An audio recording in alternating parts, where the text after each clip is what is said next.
అందరికీ నమస్కారం.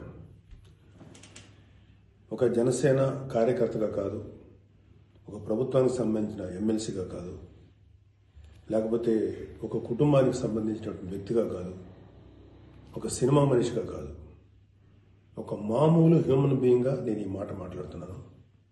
దీంట్లో ఎవరికైనా సరే వివాదాస్పదం చేయాలనుకుంటే అది మీ వ్యక్తిగత ఇష్టం. కానీ ఒక విషయం మాత్రం మీతో స్పష్టంగా చెప్పాలనుకుంటుంది ఏంటంటే, ఈ మధ్యకాలంలో ఆడపిల్లల వస్త్రధారణ మీద చాలామంది కామెంట్స్ చేస్తున్నారు. ఓపెన్గా మాట్లాడాలంటే ఈ మధ్యకాలంలో శివాజీ మాట్లాడాడు. Shivaji is not my target. ఒకవేళ అతను ఎవరన్నా సరే శివాజీ నా టార్గెట్ అనుకుంటే అది మీ ఇష్టం. కానీ ఒక టైప్ ఆఫ్ మన సమాజంలో ఒక రకమైన రుగ్మత వెళుతుంది. అదేంటంటే moral policing. It's called moral policing. ఎంత మిత్తులో బతుకుతున్నారంటే సామాన్య జనం చాలామంది ఈ మేల్ చావనిస్టిక్ సొసైటీ, మగ అహంకారంతో ఉన్నటువంటి మన సమాజం, ఆడపిల్ల ఎలా ఉండాలి, ఆడపిల్ల వస్త్రధారణ ఎలా ఉండాలి, ఆడపిల్లలు ఎలా మాట్లాడాలి, ఆడపిల్లలు ఏం మాట్లాడాలి, ఏమి మాట్లాడకూడదు, దీని మీద ప్రతి ఒక్కడు, అతను పండితుడు కానించి పామరుడు దాకా ప్రతి ఒక్కడు ఆడపిల్ల ఎలా ఉండాలో మాట్లాడతారు. ఫస్ట్ పాయింట్, దీన్ని మోరల్ పోలీసింగ్ అంటారు. ఇది ఎగెనెస్ట్ కాన్స్టిట్యూషన్. ఒక ఆడపిల్ల ఇలాంటి వస్త్రధారణ చేసుకోకూడదు, ఒక ఆడపిల్ల ఇలాంటి వస్త్రధారణ చేసుకోవాలి అని చెప్పడానికి మీకేం హక్కు ఉంది?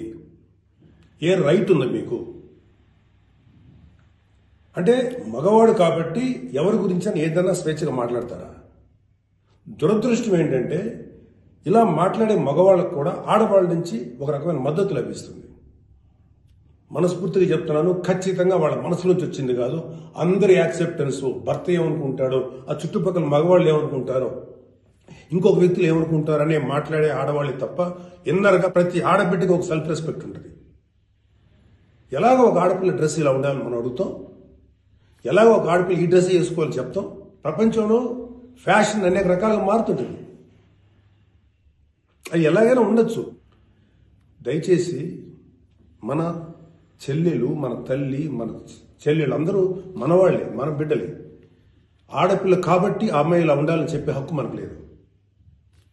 నేను ఇవాళ మీ అందరి ముందు ఒకప్పుడు నేను కూడా అలాంటి ఇన్ఫ్లుయెన్స్లో ఉండి తర్వాత రియలైజ్ తప్పు కదా, నాకేం హక్కు ఉంది, ఒక ఆడబిడ్డ ఇలా ఉండాలి అని చెప్పే హక్కు నాకేముందని చెప్పి నేను మార్చుకొని నేను అటువైపు వెళ్తే నాకు ఇంకొక రకమైన ప్రపంచం కనపడింది. అరే వాళ్ళు ఏం తప్పు చేశారయ్యా, వాళ్ళు ఏం తప్పులు చేశారని చెప్పి వాళ్ళని అడ్డగోలుగా మీద పడిపోతున్నాం. ఇలాంటి డ్రెస్ వేసుకోవాలి, వేసుకోకపోతే చాలా వాళ్ళని ఒక తప్పుడు క్యారెక్టర్గా ఎలా ట్రీట్ చేస్తారు? సరే, ఒక విషయం చెప్తున్నాను. ప్రపంచవ్యాప్తంగా ఉన్న విషయం ఏంటంటే ఆడపిల్లల మీద జరిగేటువంటి అట్రాసిటీస్ వాళ్ళు వేసుకున్న వస్త్రధారణ మీద కాదు, మగవాడి యొక్క క్రూరత్వం, మగవాడి యొక్క బలం, పశుబలం, వీటి మీద దీనికి తగ్గట్టుగా వాడి పశుబలానికి, వాడి క్రూరత్వానికి తగ్గట్టుగా ఆడపిల్లలు బలైపోతారు తప్ప ఏ ఆడపిల్ల కూడా వస్త్రధారణ మీద అవ్వలేదు. ఇది మిత్. మీరు కావాలంటే ఏ ఛానల్లో చూడండి, ఏ యూట్యూబ్లో కొట్టండి, లేకపోతే ఏ గూగుల్లోనే వెతకండి, చరిత్ర చూసుకోండి. ప్రతివాడు స్టేజ్ ఎక్కేసి ఆడపిల్ల ఇలా ఉండాలి, అలా ఉండాలి, మీరు ఎప్పుడు చెప్పడానికి ఆడపిల్ల ఇలా ఉండాలని? బతకనేయండి. ఏ మగవాడితో సమానంగా బతికే హక్కు లేదా ఆడపిల్లలకి? ఏ వాళ్ళకి నచ్చిన డ్రెస్ వేసుకునే హక్కు లేదా? సెక్యూరిటీ అనేది ప్రతి ఒక్కరి హక్కు, ప్రతి ఒక్కరి ఇవ్వదు, ఆడ కానీ మగ కానీ. అయితే ఎస్పెషల్లీ ఆడపిల్లలు రక్షించాల్సినటువంటి వ్యవస్థలు, ఆడపిల్లలు రక్షించాల్సినటువంటి పరిస్థితులు లేవు. అంటే మోస్ట్ ఇన్సెక్యూర్ ప్రపంచంలోనే ఇంకా మనం ఉన్నాం. నా యొక్క కన్సర్న్ ఏంటంటే మీరు ఎలాగైనా ఉండండమ్మా, ఎంత స్వేచ్ఛగానే ఉండండి, ఎలాంటి వస్త్రధారణను చేసుకోండి. కానీ మీరు అది సెలబ్రిటీ అవనండి, సినిమా యాక్ట్రెస్ అవనండి, పాలిటిక్స్లో ఉన్నటువంటి ఫిమేల్ అవనండి, చిన్నపిల్లలు అవనండి, పెద్దవాళ్ళు అవనండి, మీరు బయటికి వెళ్ళేటప్పుడు, మీరు వెళ్లాల్సినప్పుడు ప్రాపర్ రక్షణ వ్యవస్థను ఏర్పాటు చేసుకోండి. వ్యక్తిగతంగా మిమ్మల్ని మీరు రక్షించుకునేటువంటి వ్యవస్థను ఏర్పాటు చేసుకోండి. మీరు అవసరమైతే ఒక ఆత్మరక్షణ సంబంధించినటువంటి విద్యలను నేర్చుకోండి, లేదా ప్రాపర్ ప్రొటెక్షన్ అంటే ఒక సెక్యూరిటీ పెట్టుకుని ముందుకెళ్ళండి. మన దురదృష్టం, మన కర్మ ఏంటంటే ఇంకా మేల్ చావనిస్టిక్ పిగ్స్ ఉన్నటువంటి మన సమాజం ఇది. దుర్మార్గులైనటువంటి మగ జాతి ఉన్నటువంటి సమాజం ఉంది. ఎలా పడితే అలాగ అవకాశం దొరికితే చిన్న పెద్ద తేడా లేకుండా పశువుల్లో ప్రవర్తించేటువంటి మనస్తత్వం చాలా మంది మగవాళ్ళలో ఉంది. పబ్లిక్లో ఒకేసారి గుంపుగా చేసేటువంటి అకృత్యానికి మేము దొరకమనేటువంటి మనస్తత్వంలో ఉన్నారు. మీరు ఎలా ఉండాలో అలా ఉండండి, మీకు ఎలా కావాలో అలాగే ఉండండి, ఎలాంటి డ్రెస్ వేసుకోవాలో అలాగే వేసుకోండి, తప్పేలేదు. చెడ్డ పనులు చేయకండి, యాంటీ సోషల్ ఎలిమెంట్స్గా బారకండి, క్రైమ్ చేయకండి, ఇది చెప్పండి మీరు. అంతేగాని ఇలాంటి డ్రెస్ వేసుకోవద్దు, ఇలా ఉండొద్దు, ఎలా హక్కు ఉందండి మనకి? మగవాళ్ళకి ఏ హక్కు ఉందండి? మహా చెప్పాలనుకుంటే అమ్మ మీ మీద ఎవరన్నా అటాక్ చేస్తే తిరిగి కొట్టగలిగేటువంటి శక్తిని సంపాదించుకోండి, డిఫెన్స్ నేర్చుకోండి. ఇది ఒళ్ళంతా బట్టలు కప్పుకున్న ఆడబిడ్డలకి ఇదే వర్తిస్తుంది. ఒక స్టైల్గానో లేకపోతే ఒక మోడర్న్గా ఆడుకున్న డ్రెస్ వేసుకున్న ఆడపిల్లలకి ఇదే వర్తిస్తుంది. దీనికి మగవాడి యొక్క చండాలమైనటువంటి మనస్తత్వం చాలా, అంటే నాట్ ఆల్ మేల్, సపోజ్ కొంతమంది క్రూయల్, ఒక ఆడదాన్ని విలాస వస్తువు చూసే ప్రతి మగ వెధవకి చెప్తున్నాం, వాళ్ళకి అయినా ఒకటే, ఒళ్ళు నిండా బట్టలు కప్పుకున్నా ఒకటే, మోడర్న్గా స్టైల్గా బట్టలు వేసుకున్న ఆడది ఒకటే. వాళ్ళు కొంతమంది గురించి ఆడపిల్లలు ఇలా ఉండాలి అలా ఉండాలి చెప్పడానికి ఏంటి? మీరు ఒక్కసారి వడ్డాది పాపయ్య గారి బొమ్మలు చూసారా? మన అజంతా శిల్పాలు చూసారా? చాలా స్టైలిష్గా మోడర్న్గా ఉంటాయి. అంటే ఆడదానికి వస్త్రాలంకరణ అనేది ఆయా సమాజాల యొక్క కల్చర్ని బట్టి మారుతుంటుంది. ప్యాంటు షర్ట్ వేసుకుంటే తప్ప, చుడిదార్ వేసుకుంటే తప్ప, లేకపోతే మోడర్న్గా మిడ్డీ వేసుకుంటే తప్ప, ఇది వాళ్ళ తప్పు కాదు. వాళ్ళకి సరిగ్గా రక్షణ కల్పించలేకపోవటం, రాజ్యాంగమైనటువంటి మన ప్రభుత్వ వ్యవహారం వాళ్ళకి సరిగ్గా రక్షణ కల్పించకపోవటం ప్రభుత్వ వైఫల్యం అవుతుంది. దాన్ని ఎంకరేజ్ చేసి దాన్ని అడ్డుగా తీసుకొని ప్రభుత్వం యొక్క వైఫల్యాన్ని అడ్డుగా పెట్టుకొని దాన్ని చెల్లరిగిపోయే దుష్కర మూకల యొక్క పని తప్ప ఆడపిల్లల తప్పు కాదు. ఆడపిల్లలు వేసుకునే డ్రెస్సు వల్ల ఆడపిల్లల మీద అత్యాచారం జరుగుతుందని మీరు మీ పనికి మాలిన కామెంట్లను సపోర్ట్ చేసుకుంటా మాట్లాడే మాట ఇది. మారిపోతుంది సమాజం. ఏఐలోకి వచ్చాం మనం, ఆర్టిఫిషియల్ ఇంటెలిజెన్స్లోకి వచ్చాం.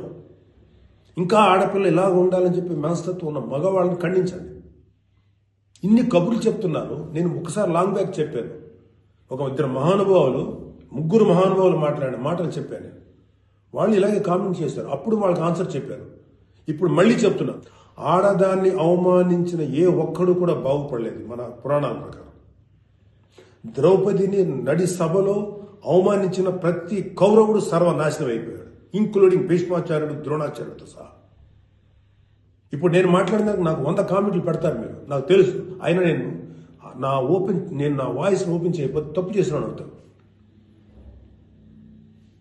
చాలా మంది ఆడబిడ్డలు వాళ్ళు ఎన్ని బాధలు పడి ఎంత చేసి ఇలా ముందుకు వస్తున్నారు. వాళ్ళకున్న వ్యక్తిగత సమస్యలు ఉంటాయి. ఒక ఆడపిల్లకి సంబంధించినటువంటి ఎన్నో రకాల ఇష్యూస్ ఉంటాయి. అటన్నింటినీ కాదనుకుని సమాజం గురించి బతుకుతున్నారు. ఐఏఎస్లు అవుతున్నారు, ఐపీఎస్లు అవుతున్నారు, లేకపోతే పెద్ద పెద్ద పొజిషన్స్లో ఉన్నారు, సినిమా ఇండస్ట్రీలో ఉన్నారు, లేకపోతే క్రియేటివ్ ఇండస్ట్రీలో ఉన్నారు, పెద్ద పెద్ద వ్యాపార సంస్థలో ఉన్నారు. ఆడదాన్ని గౌరవించిన ప్రతి ఒక్కరు గొప్పోడయ్యాడు. గొప్ప గురించి కూడా మాట్లాడారు. రెస్పెక్ట్ ఇవ్వండి అయ్యా మా తోటి ఆడపిల్లలకి. మహా అయితే మీరేం చెప్పాలి ఆడపిల్లలకి? అమ్మ మిమ్మల్ని మీరు ప్రొటెక్ట్ చేసుకునేటువంటి స్థితిలో ఉండండి, మిమ్మల్ని మీరు రక్షించుకోండి, లేదా రక్షణగా మనుషులను తీసుకెళ్ళండి, ఏదో ఒకటి చేయండి. కాకపోతే ఏంటంటే మీకు ఇంత చుట్టుపక్కల ఇంత కరుడు కట్టినటువంటి దుర్మార్గమైన కామాంధులైనటువంటి సమాజంలో కొంతమంది ఉన్నప్పుడు వాళ్ళని మిమ్మల్ని మీరు రక్షించకుండా ఏర్పాటు చేసుకోండి. మీకు ఒక తమ్ముడుగానో, ఒక అన్నగానో, ఒక తండ్రిగానో, ఒక సోదరుడుగానో ఇది నా రిక్వెస్ట్ తప్ప మీరు ఇలా ఉండాలని మాత్రం చెప్పటం పెద్ద క్రైమ్. ఆడపిల్లలు ఉండాలని చెప్పేది పెద్ద క్రైమ్, వెరీ బిగ్ మిస్టేక్. ఇలాంటి దాన్ని మాట్లాడినందుకు ఒక వ్యక్తి యొక్క వ్యక్తిత్వం పక్కన పెడితే ఇలాంటి మాట్లాడినందుకు ఈ మాటలు సపోర్ట్ చేసేటువంటి స్త్రీల గురించి నాకు బాధ అనిపిస్తుంది. ఇలా మాట్లాడతారా? మీ తోటి ఆడపిల్లను ఒకడెవడో అంటే వాడికి సపోర్ట్ చేస్తారా మీరు? అలాంటి దుర్మార్గమైనటువంటి ఆలోచన సపోర్ట్ చేస్తారా? కమాన్, బయటకు వచ్చి ఓపెన్ చేయండి మీ మౌత్, మీ వాయిస్ ఓపెన్ చేయండి, ఫైట్. ఈ చాదస్తపు మెంటాలిటీ ఉన్నటువంటి మగ వెధవులకి ఇలాంటి ఆలోచించే సన్నాసులకి, అలాగే ఇలాగ దాన్ని సపోర్ట్ చేసే పిచ్చి వాళ్ళు ఆడవాళ్ళు, ఆ మగవాళ్ళ యొక్క అణిచివేతకు గురైతున్న ఆడవాళ్ళు మాట్లాడే మాటలకి మీరు ఎదురించి మాట్లాడమ్మా. Please come and voice out. ఎంతసేపటికి సమాజంలో ఇలాగా ఆడబిడ్డలు విక్టిమ్స్ అయిపోయారు, ఎన్ని రకాలుగా అవమానించబడుతున్నారు, హింస పెట్టబడుతున్నారు. వాళ్ళని మీరు సపోర్ట్ చేయాలి. వాళ్ళని సపోర్ట్ చేయకుండా వాళ్ళ మీద అట్రాసిటీస్ చేసే వాళ్ళని సపోర్ట్ చేస్తారేంటి? ఆడబిడ్డలు కదా, ఎవరైతే నష్టపోయారో వాళ్ళు కదా మీరు సపోర్ట్ చేయాలి. ఒక మాల్లో ఒక ఆడబిడ్డ మీద అవమానించిన ఆ మగాళ్ళని కెమెరాలో పట్టుకొని ఎవడెవడో ఎరగదీసి మధ్యలో ఎరగదీసి చెప్పుతో సెంటర్లో కొట్టుకుంటూ తీసుకెళ్ళాలి కదా. అది కదా మీరు చేయాల్సిన పని. వాళ్ళని అడగాలి కదా, వాళ్ళని శిక్షణ చెప్పాలి కదా. నువ్వు జాగ్రత్తగా ఉండి ఎంత జాగ్రత్తగా ఉండాలి? ఎందుకు ఉండాలి? ఇప్పుడు ప్రతిసారి ఎప్పుడు విక్టిమ్ అయిపోయిన ఆడబిడ్డల మీదే మీరు క్రైమ్ నేరం మోపుతుంటే, వాళ్ళే తప్పు అంటుంటే అంటే పర్లేదు, ఆడబిడ్డల మీద క్రైమ్ చేసిన తప్పలేదు, వాళ్ళు జాగ్రత్తగా ఉండాలి, మగవాళ్ళు మాత్రం ఏమనకూడదా? వాళ్ళకి చెప్పండి. దుర్మార్గం చేసిన ఆడబిడ్డల మీద దుర్మార్గం చేసిన మగవేదలు చెప్పు తీసుకుంటారా మాట్లాడండి మీరు దమ్ముంటే. అంతేగాని ఎవరైతే నష్టపోయారో వాళ్ళను అనకండి. ఆ స్థానంలో మన బిడ్డలు ఉంటే ఎంత బాధపడతారో అది ఆలోచించండి. ఈ మోరల్ పోలీసింగ్ నుంచి మీరు బయటపడేదాకా మీరు మనుషులు కాదు. Moral policing is a bloody nasty thing. ప్రపంచం అంతా ఆడబిడ్డలంతా సఫర్ అవుతుంది మోరల్ పోలీసింగ్. ఈ మోరల్ పోలీసింగ్ ఎక్కువ ఆడపిల్లల మీదే రుద్దపడుతుంది. ప్రపంచవ్యాప్తంగా ఆడపిల్లల మీద రుద్దపడుతుంది. ఎవరైతే సమాజంలో గొప్పగా మాట్లాడుకున్న వ్యక్తులు ఉన్నారో వాళ్ళకి చెప్పండి. వాళ్ళందరూ వచ్చి మాట్లాడాల్సిన అవసరం ఉంది. ఎంతకాలం ఆడపిల్లల మీద ఈ అణిచివేత మీరు అవలంబిస్తారు? ఎంతకాలం వాళ్ళు అణిచివేస్తారు? అలా అని చెప్పి సాంప్రదాయాలు వదలమని చెప్పలా. మీరు సాంప్రదాయాలు ఫాలో అవ్వండి, రిచువల్స్ ఫాలో అవ్వండి, మీ గౌరవనీయమైన మీ మతాల్ని ఫాలో అవ్వండి. కానీ స్వేచ్ఛ, డ్రెస్ అనేది ఒక వ్యక్తిగత స్వేచ్ఛ. ఒక ఆడపిల్ల ఎలా కనపడాలి, అందంగా కనపడాలి అనుకోవటం తప్పులేదు. అది అమ్మాయికి వ్యక్తిగత విషయం. అమ్మాయి మితిమీరి ప్రవర్తిస్తే లా అండ్ ఆర్డర్ ఉంది, లా అండ్ ఆర్డర్ చూసుకుంటుంది. అలాంటి ఆడపిల్లలకి రక్షణ కల్పించడంలో విఫలమైనటువంటి రక్షణ వ్యవస్థ ఏమో తప్పు అవుతుందేమో, కానీ ఆడపిల్లలు తప్పు కాదు. ఆడబిడ్డలకి నాలాంటి వాళ్ళు కొంతమంది ఉన్నాం, ఇంకా చాలా మంది ఉన్నాం. అదే చెప్తున్నాడు, మీకోసం మేము ముందుకు వస్తాం, మాట్లాడతాం. యాక్చువల్గా నాకు ఎవరు మాట్లాడతారు ఏంటంటే, నేను మాట్లాడాల్సిన టైం ఇది. This is my responsibility towards women. ప్రతి తల్లి, ప్రతి బిడ్డ ఆడది లేకపోతే మగాడు లేడు కదా. ఎలాగ మనం ఒక ఆడపిల్లను అవమానిస్తాం? ఒక ఆడపిల్లను అవమానించినప్పుడు నా తల్లి గుర్తురాదా, నా చెల్లి గుర్తురాదా, నా బిడ్డ గుర్తుకురారా?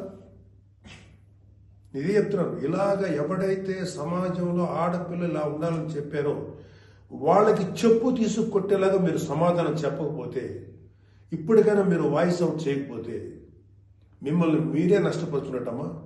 ఇవాళ నేను వచ్చి మాట్లాడుతున్నా కదా, ఒక మీ తోటి తండ్రి అనుకోండి, తమ్ముడు అనుకోండి, అన్న అనుకోండి, ఏదో అనుకున్నాను మాట్లాడుతున్నా. మీరు ఇప్పటికైనా మీరు బయటకు వచ్చి మాట్లాడండి. ఖచ్చితంగా ఇవాళ నాకు I have to appreciate women commission. వాళ్ళు ఫైట్ చేస్తారు, అడుగుతున్నారు.